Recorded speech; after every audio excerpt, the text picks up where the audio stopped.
सुप्रभातम। आपका दिन शुभ मंगलमय हो। मैं आप लोगों के सामने आज का विचार प्रस्तुत करने जा रही हूँ जो इस प्रकार से है। माता पिता गुरु जगत के सचमुच है भगवान, जो इनकी सेवा करे जगत मिले सम्मान। जो इनकी सेवा करे जगत मिले सम्मान। माता पिता और गुरु, यही कह रहे हैं आप। माता पिता और गुरु, इनका सम्मान करना चाहिए, क्योंकि ये भगवान तो हर किसी जगह जा नहीं सकते, है ना। हाँ भाई, हर एक के पास भगवान तो जा नहीं सकते, तो माता पिता के रूप में उन्होंने भेजा हुआ आपके सहयोग के लिए, आपके अच्छे व्यवहार के लिए, अच्छे भविष्य के लिए, और तुम अच्छे इंसान बने, इसके लिए आपके माता पिता है और गुरु। अब गुरु दोनों जो आपको एक तो जो मौलिक शिक्षा देते हैं, मतलब संसार में कैसे जीना, हम भी आपके गुरु हैं, ठीक है। हम कैसी मौलिक शिक्षा दे रहे हैं आपको, ठीक है। सांसारिक शिक्षा, भाई किस तरह से आपने अपना रोजगार प्राप्त करना है, आपको समाज में किस तरह से रहना है, आचार व्यवहार, और फिर आपको आगे अपने जीविका कैसे निर्वहन करना है, उसके लिए हम आपके लिए मार्गदर्शक है, फैसिलिटेटर है, मार्गदर्शक है, ठीक है। एक तो हम भी गुरु हो गए आपके टीचर सारे, ठीक है। आपसे बड़े जो है आपको अच्छे रास्ते की जो सीख देते हैं वो भी आपके गुरु हो गए, ठीक है। और कुछ होते हैं आध्यात्मिक गुरु जो आपको स्पिरिचुअल की शिक्षा देते हैं, अध्यात्म की शिक्षा देते हैं, वो बड़े होकर के आप जानेंगे, ठीक है। और यहाँ पर भी बहुत सारी चीजें आपको बताई जाती हैं, नहीं बताई जाती कि बेटा ऐसा आचरण करना चाहिए, पढ़ाई मन से करनी चाहिए, दूसरों को आप शब्द नहीं बोलने चाहिए, अपने से छोटों प्यार का व्यवहार होना चाहिए, बड़ों के साथ सम्मान का व्यवहार होना चाहिए, है ना, ठीक है ना। और हमेशा सच बोलो, है, अपना काम समय से करो, ये सब क्या है, सदाचारी तो है, अच्छे आचरण सिखाते हैं ना। हाँ, तो ये भी, तो ये तीनों लोग कहते हैं कि अगर आप अच्छे मन से, सच्चे मन से इनके प्रति श्रद्धा रखें, इनका सम्मान करें, तो आपको जीवन में सफलता ही सफलता मिलेगी, हर कदम पे सफलता मिलेगी, ठीक है, ठीक है ना बाबू। इसका आपको ध्यान में रखना है, ठीक है। माता पिता का सम्मान और गुरुजनों का सम्मान, ठीक है। और ये से क्या होगा, आपका जीवन मंगलमय होगा, खुशमय होगा, अच्छा जीवन होगा आपका, ठीक है, ठीक है। दुख दारिद्र्य नहीं होगा आपके जीवन में, ठीक है। अच्छे बनोगे तो दुख दारिद्र्य नहीं होगा, है ना।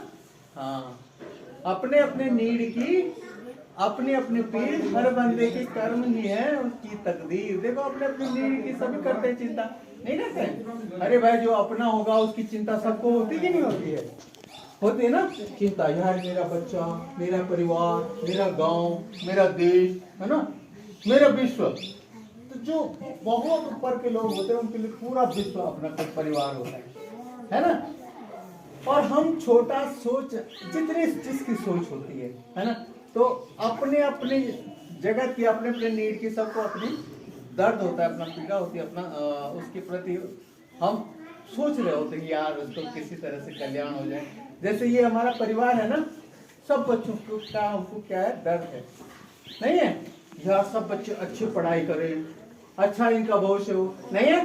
तो ये भी तो हमारा स्कूल एक परिवार है कि नहीं है ना। किसी बच्चे को थोड़ा भी दुख कष्ट होता है, हमको भी पीड़ा होती कि नहीं होती है, होता है ना, दर्द हमें भी होता है। किसी को चोट लगी, दर्द होता है कि नहीं होता है, हमें भी होता है, टीचर्स को नहीं होता। तो हमारा परिवार है, स्कूल परिवार, ठीक है। कोई बच्चा अच्छे से नहीं पढ़ रहा है तो भी हमको दर्द होता है, अरे यार इसका भविष्य कैसा होगा, है ना, चिंता होती है उसकी, ठीक है। और जो बच्चा अच्छा निकल गया तो खुशी होती है ना। तो दोनों तरफ से है, पॉजिटिव भी है, नेगेटिव भी है। अच्छा कर गया तो खुशी होती है, ओह मेरा बच्चा अच्छा कर रहा है, मेरे स्कूल का बच्चा अच्छा कर रहा है, या मेरा परिवार में मेरा बच्चा, अपना बच्चा अच्छे गति को प्राप्त होता है।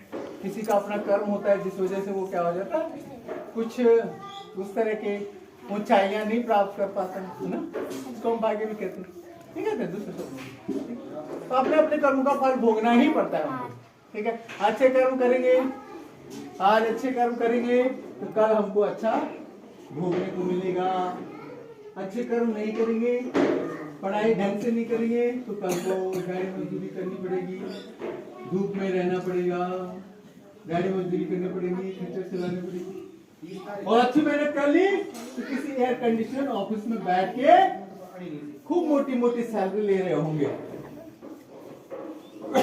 लाइफ की सारी सुविधाएं आपके पास होंगी, है ना, सारा कुछ आपके पास होगा, ठीक है। तो सब अभी आपका क्या कर्म है बेटा, आपका मन लगा के पढ़ाई करने का कर्म है, वो करना है आपने, ठीक है। जैसे इन बच्चों को अभी डांट पड़ी ना, इन्होंने पढ़ाई नहीं की ढंग से, और अगले साल फिर औरों को भी पढ़ेगी नवोदय के परिप्रेक्ष्य में, और रोजाना तो पढ़ती रहेगी जो काम करके नहीं आएगी, नहीं। इसलिए अपना कर्म आपको अच्छे से करना है और उसका फल आपको अच्छा मिलेगा। अच्छे कर्म होंगे, अच्छे से करेंगे तो फल अच्छा मिलेगा। हार्दिक सास बहू नदियों का संगम देवप्रयाग। सास बहू, अब सास होगी भागीरथी और अलकनंदा, बहू या सास बहू, बहू कौन होगी? भागीरथी, जो उधर से आती है ना, नहीं आती बहू, सास है वो। सास, उधर से वो सास होगी, अतः ये बहू बन गई। कौन? अलकनंदा। ठीक है, तो कहाँ पे है? देवप्रयाग, जहाँ से आगे गंगा बनती है। तो सास कौन बन गई वहां पे? भागीरथी। भागीरथी कहाँ से आती है? गोमुख से ना, गंगोत्री से नहीं आती। गोमुख नामक जगह है, वहां से वो भागीरथी नदी जो देवप्रयाग में मिलती है। आपने देखा होगा देवप्रयाग का पुल ना, जब यहाँ से हम जाते हैं ऋषिकेश की तरफ, तो भागीरथी नदी पे ही पुल है, वही पुल क्रॉस करके हम जाते हैं देवप्रयाग बाजार में, नहीं जाते हैं? तो वो जो नदी में पुल है वो नदी है, नीचे जो देखते हैं आप, वो नदी कौन सी है? भागीरथी।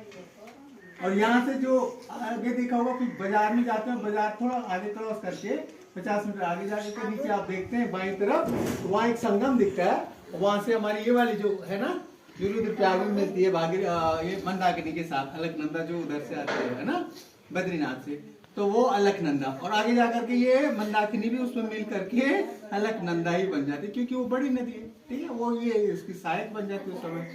और तब भागीरथी में मिलती है वो देवप्रयाग में, तो वहां पे उसके बाद उसको गंगा नाम दे देते हैं। और अलकनंदा का पानी थोड़ा कैसा है?